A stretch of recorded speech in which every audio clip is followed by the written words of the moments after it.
जय श्री कृष्णा, राधे राधे। आप सबका मेरे चैनल पर हार्दिक स्वागत है। आज इस वीडियो में माघ मास महात्म का 11वां अध्याय लेकर आई हूँ। इसके पहले मैंने माघ मास महात्म के प्रथम 10 दिन की कथा के वीडियोस मेरे चैनल पर बना रखे हैं। आप मेरे चैनल पर जाकर उन सभी वीडियोस को देख सकते और कथा का श्रवण कर सकते।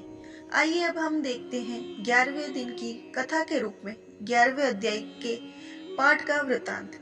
11वें अध्याय में हम देखेंगे भगवान शालिग्राम जी की महिमा के बारे में।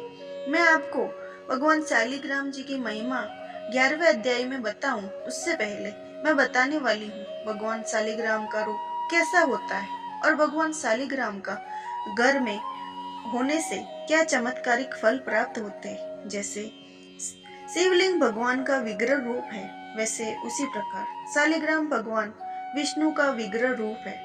बहुत से वैष्णव के घरों में शालिग्राम भगवान होते हैं, जहाँ प्रतिदिन उनकी भक्ति भाव के साथ पूजा आराधना की जाती है। जिस तरह लड्डू गोपाल की पूजा की जाती है, उसी तरह से शालिग्राम भगवान की पूजा की जाती है। भगवान शालिग्राम का स्वरूप एक विशेष पत्थर का होता है, जो कि नेपाल, मुक्तिधाम और काली गंडकी नदी के तट पर पाया जाता है। यह काले कलर का पत्थर होता है। यह बहुत ही जागरूक होते हैं। माना जाता है कि जिस घर में भगवान शालिग्राम जी है, वह तीर्थ के समान पवित्र हो जाता है। और ये इतने जागरूक होते हैं कि यदि आप घर में लाकर उनको अपने मंदिर में स्थापित करते हैं और उनकी पूजा आराधना चालू करते हैं, उन्हें भगवान श्री हरि विष्णु का वास हो जाता है और उनके द्वारा सभी मनोकामनाएं पूर्ण हो जाती है। बताया कि कार्तिक मास में शिव जी शालिग्राम भगवान की स्तुति की थी।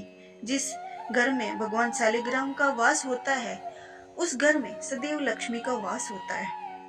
शालिग्राम का पूजन करने से अगले पिछले जन्मों को पाप नष्ट हो जाते हैं और व्यक्ति हर ओर से सुखी रहता है। लेकिन उसे शालिग्राम भगवान की प्रतिदिन नियमित रूप से पूजा करनी चाहिए और उनका ध्यान रखने से नियमों का पालन करना चाहिए, क्योंकि भगवान शालिग्राम जागृत अवस्था में होते हैं। इसीलिए शालिग्राम जी की पूजा आराधना करनी चाहिए। अब देखते हैं माघ मास महात्म की 11वें अध्याय की कथा। 11वें दिन की कथा के रूप में हम देखेंगे यमदूत द्वारा शालिग्राम भगवान की महिमा का वर्णन। इसके पहले 10वें अध्याय में देखा कि यमदूत द्वारा विकुंडल को गंगा तथा वैष्णव महिमा के वर्णन के बारे में बताया गया था। इसमें यमदूत जी कहते हैं, बहुत से पाप करने वाला व्यक्ति यदि एक बार गंगा जी में स्नान कर ले तो वह शुद्ध हो जाता है और उसके सारे पाप नष्ट हो जाते हैं। वह कभी भी नरक में नहीं जाता है। जो मनुष्य कीचड़ में फंसी हुई गाय को निकालते हैं, उनकी रक्षा करते हैं, गौशाला में सेवा करते हुए वही प्राण को त्याग देते हैं, और जिन्होंने दान लेना छोड़ दिया है, वे लोग गगन में तारे बनके चमकते हैं, वह अमर हो जाते हैं। वैष्णव मनुष्य कभी भी हम लोग के तथा यमदूतों के दर्शन नहीं करते। जो व्यक्ति गोविंदाय नमः इस मंत्र का जाप करते हुए मरता है, वह यम के दर्शन नहीं करता। जो व्यक्ति नियम पूर्वक ओम भगवते वासुदेवाय 12 अक्षर का ये मंत्र का जाप करता है, वे लोग विष्णु लोक में जाते हैं। अब हम सुनते हैं 11वें अध्याय की कथा के बारे में।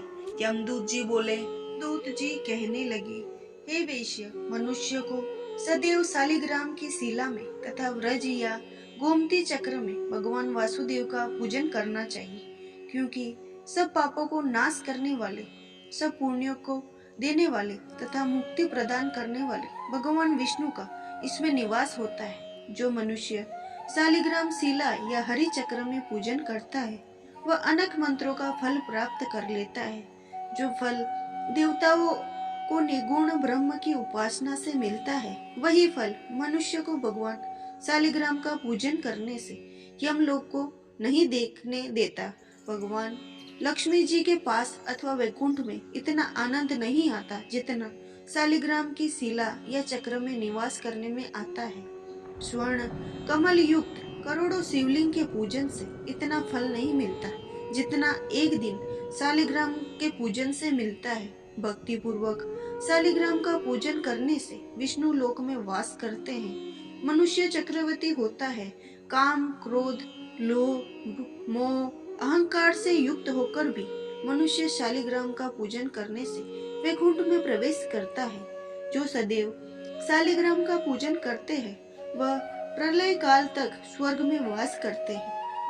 जो दीक्षा, नियम और मंत्रों से चक्र में बलि देता है वह निश्चय करके विष्णु लोक को प्राप्त होता है। जो शालिग्राम के जल से अपने शरीर का अभिषेक करता है वह मानो संपूर्ण तीर्थों में स्नान करता है। गंगा, रेवा, गोदावरी सबका जल शालिग्राम में वास करता है। जो मनुष्य शालिग्राम की शिला के सन्मुख अपने पिता का श्राद्ध करता है उसके पितर कई कल्प तक स्वर्ग में वास करते हैं। जो लोग नित्य शालिग्राम की शिला का जल पीते हैं उनके हजारों बार पंचग्रह पीने से क्या प्रयोजन।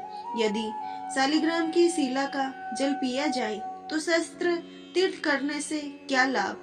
जहाँ पर शालिग्राम है वहाँ स्थान तीर्थ स्थान के समान ही है। वहाँ पर भी किए गए संपूर्ण दान ओम करोड़ों गुणा फल के प्राप्त होते हैं। जो एक बूंद भी शालिग्राम का जल पीता है वह माता के स्तनों का दूध पान नहीं करता, अर्थात गर्भाशय में नहीं आता। शालिग्राम की शिला में जो कीड़े मकोड़े एक कोस के अंतर मरते हैं वह भी वैकुंठ को प्राप्त होते हैं। जो फल वन में तप करने से प्राप्त होता है वही फल भगवान को सदैव स्मरण करने से प्राप्त होता है। मोहवंश अनेक प्रकार के घोर पाप करने वाला मनुष्य भी भगवान को प्रणाम करने से नरक में नहीं जाता। संसार में जितने तीर्थ और पुण्य स्थान है भगवान के केवल नाम मात्र के कारण ये प्राप्त हो जाते हैं। ये अध्याय यही समाप्त होता है।